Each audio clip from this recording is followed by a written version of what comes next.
When it comes to the discourse around Alabama, this might be the team in America with the biggest gulf between expected output and actual potential.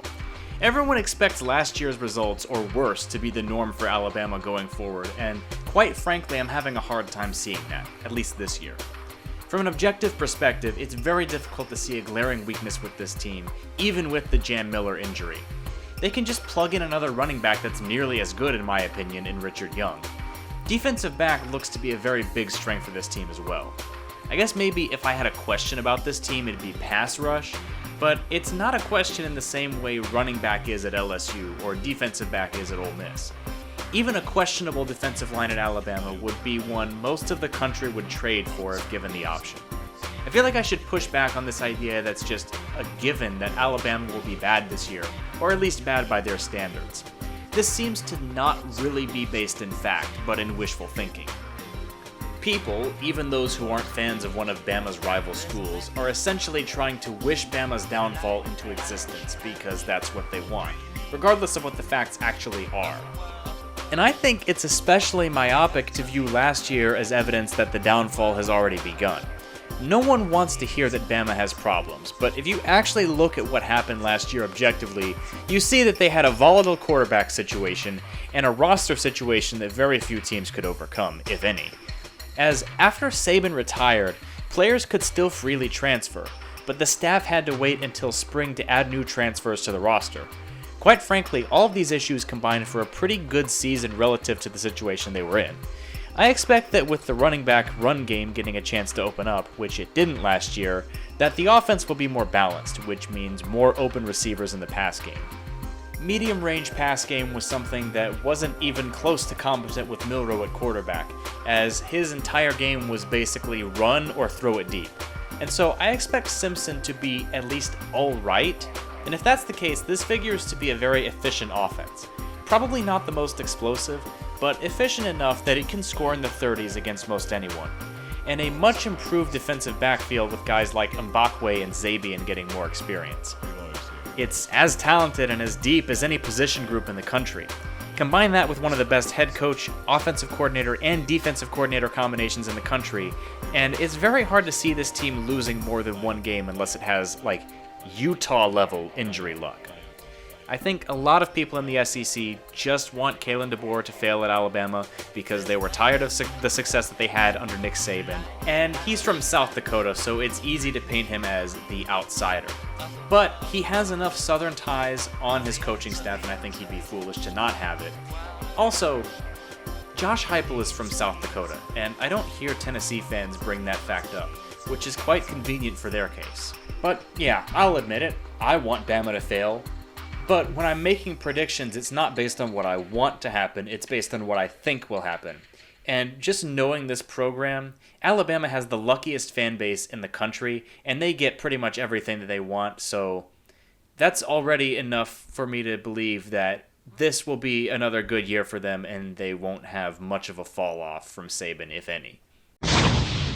I feel so bad for this team's fans.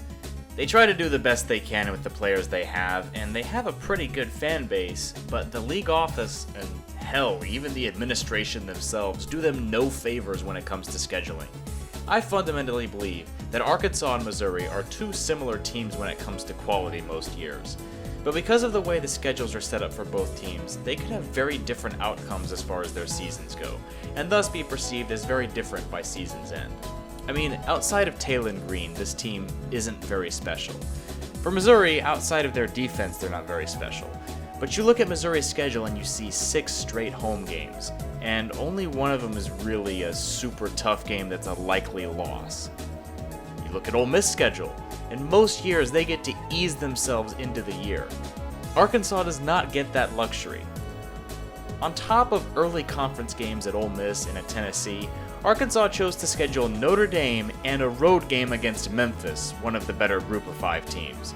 For a roster that likely has to work some things out at the beginning, this does not set up for success for them.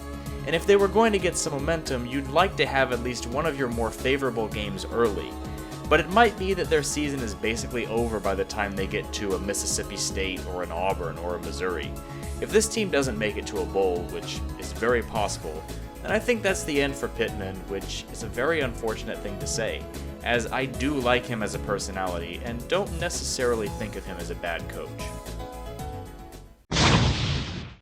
So, while I'm not doing teams I've already previewed in this video, that video I did on Auburn isn't something I'd count as a preview since I didn't pick any games. But I did prime a lot of what I expect in this season in that video. To recap, I've seen Auburn be bad long enough, with good and bad talent, to not believe in this team's issues being talent-based. As I am an Auburn fan, and have a vested interest in this program's success, that leads a lot of people who are first-time viewers to expect a big prediction out of me.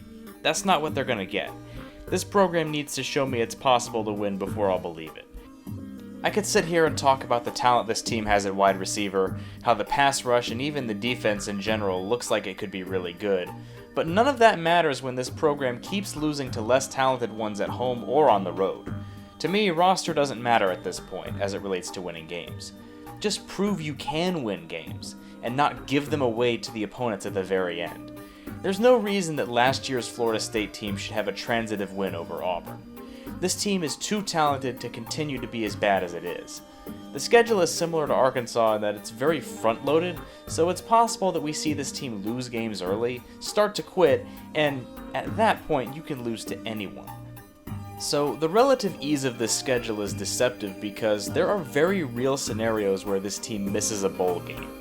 Now, as for the 7-win drought, I actually do think we'll clear it this year, but it's only because I think we're going to win 7 games exactly, and not a game more. Prove me wrong and I'll change my tune on this program. You'll notice that for some of the records in this video there's an asterisk, by the way. This is because my own prediction differs with the total the probabilities spit out. And I do think there's a world where Auburn is actually good this year, but loses to one or a couple bad teams, just because Hugh Freeze has a reputation for not having his team prepared for certain games in the season. To expect that to not happen this year is to expect Hugh Freeze to literally do something he has never done in his entire career. Go back to his Ole Miss days if you don't believe me.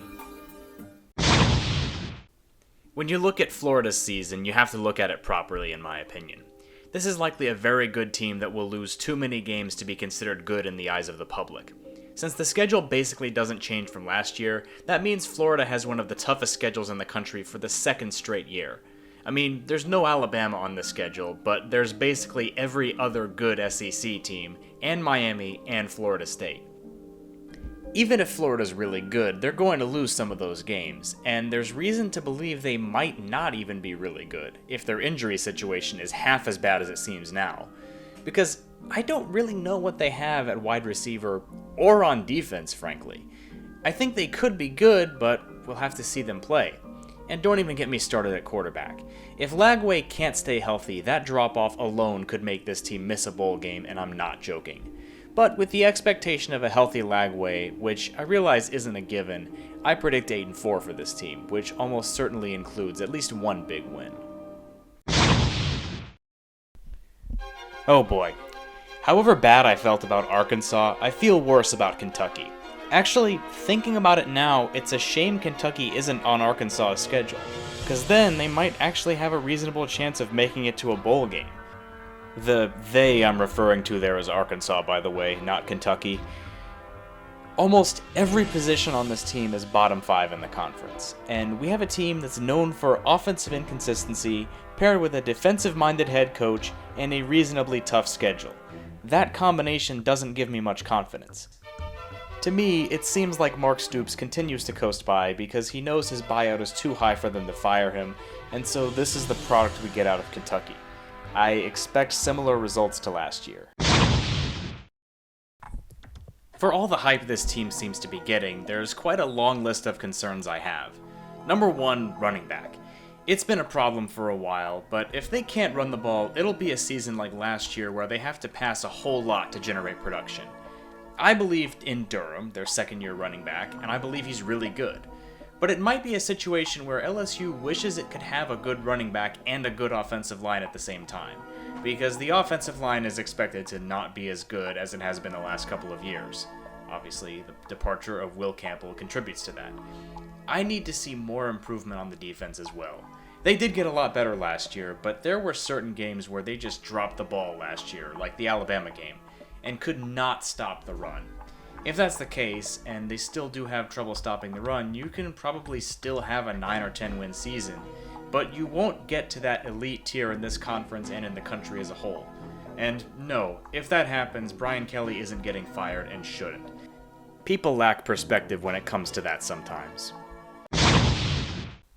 I'm kinda tired of this program being the SEC's darling program. South Carolina's getting to that point too, but I hope you understand what I mean with this.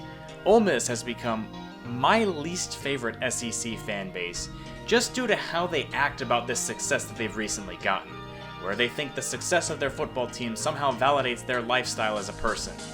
If new money ever described a football program, this would be the one it describes. Only just recently became good, and the fans seem to have no appreciation for it because most of them are Greek lifers who only started watching when they got into Ole Miss, like 98% of applicants do. Lane Kiffin has kind of leaned into that fun party atmosphere that this school has, and he's built a good program with the limitations that a school like Ole Miss has, so credit to him for doing that, but I think it's going to bite him this year. Not in a serious way, mind you, but I don't think they'll reach double-digit wins this year. There's a possibility this season goes off the rails Florida State style, but I don't place a high probability on that, if for no other reason than the schedule. This team gets a lot of its tougher games at home, but at the end of the day, there's just too many teams that can line up and be better than their athletes. Outside of Austin Simmons, I need to see good offensive skill positions, because I'm not super confident there, and on defense, they're just gonna be worse. Just accept that, Ole Miss fans, we all know what's going to happen. With guys like Nolan and the elder Uman Mielen gone, pass rush will take a step back, and even with Perkins still there.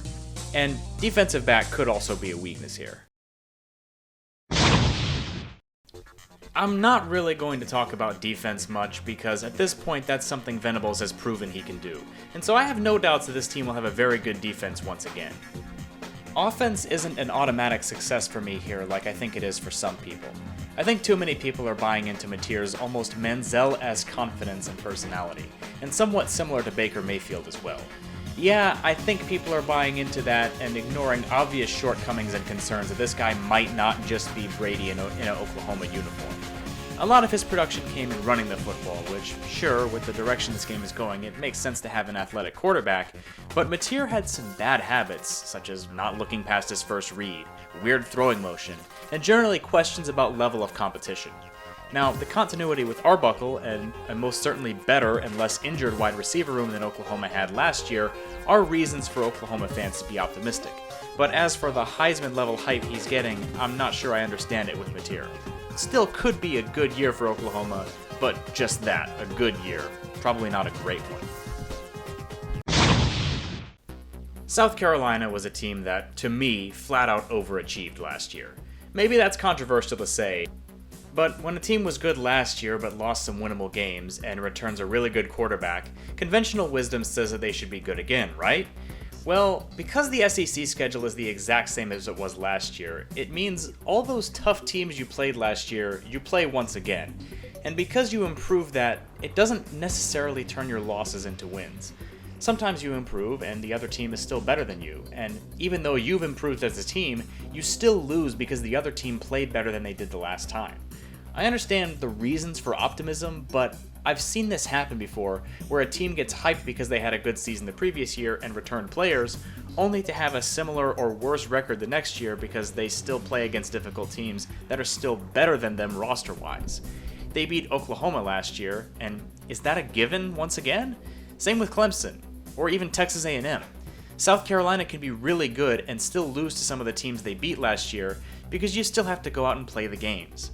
I get the Lenora Sellers hype, and Dylan Stewart, and DQ Smith, and Nick Harbor. This team has some really good players.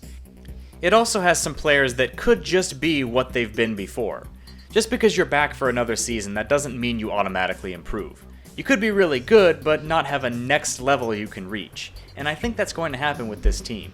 I think the Lenora Sellers Heisman and 10-11 win predictions are just a bit too much for me with this team. This team just seems off to me.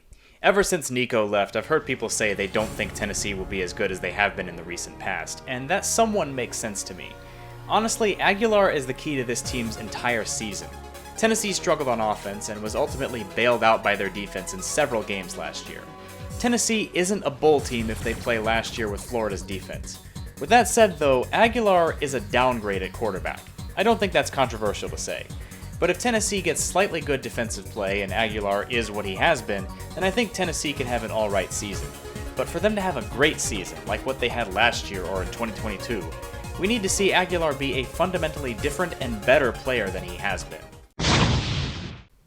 Yes, Texas loses a lot from last year's roster, but at a certain point, like with Georgia, Alabama, Ohio State, programs like that, I just expect them to reload with still very talented players the next year, pretty much at every position.